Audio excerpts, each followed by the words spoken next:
Hi, good afternoon, everyone. Good afternoon. You are a lifeline. Each and every one of you are a lifeline. I wouldn't have missed this day for the world. We really admire the work you do. I just really am bursting with pride. Thank you so much for those wonderful accolades. Thank you so much. Thank you.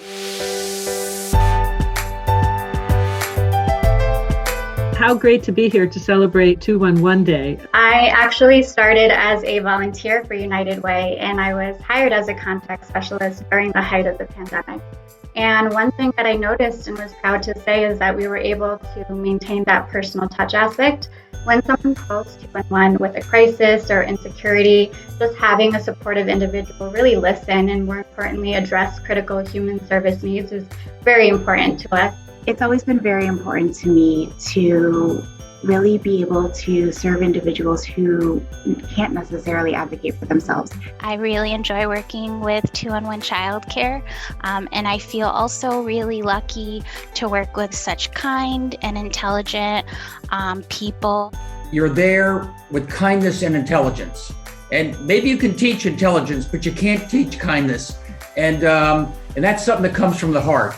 And that's what 211 meant to an awful lot of people during this time of crisis. Every time I listen to them on calls with parents who are worried, on calls with somebody in crisis, the patience, the respect, the empathy is incredible. It's inspiring. 211 has responded to more than 6 million phone and internet inquiries related to COVID-19. I'm very proud of this team who have pivoted and pivoted and pivoted every time there's been a new call to action during this pandemic. We could not function as well as we do as a state without a partnership with 211.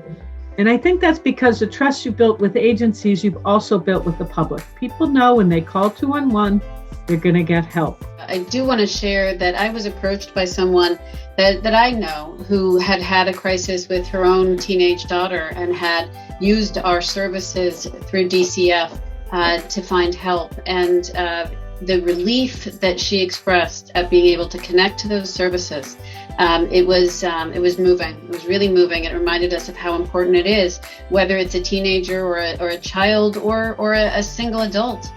Facing a crisis and is alone and can find that help over the phone. You're wonderful operators, and your workforce deserve a round of applause because they were able to de-escalate those situations at a time when people were in most need. Thank you to everyone, to the leaders of 211, but most especially to the people who were taking the calls and helping people when they needed it the most, and literally when it was a matter of life and death. 211, United Way, the heart you bring to this, the intelligence and the kindness, as Kelsey said. I think you've got a lot of our team here. It's an amazing team. I'm so proud to work with the commissioners. And I think you heard from them how much 211 means to them because of all the people they're trying to care for.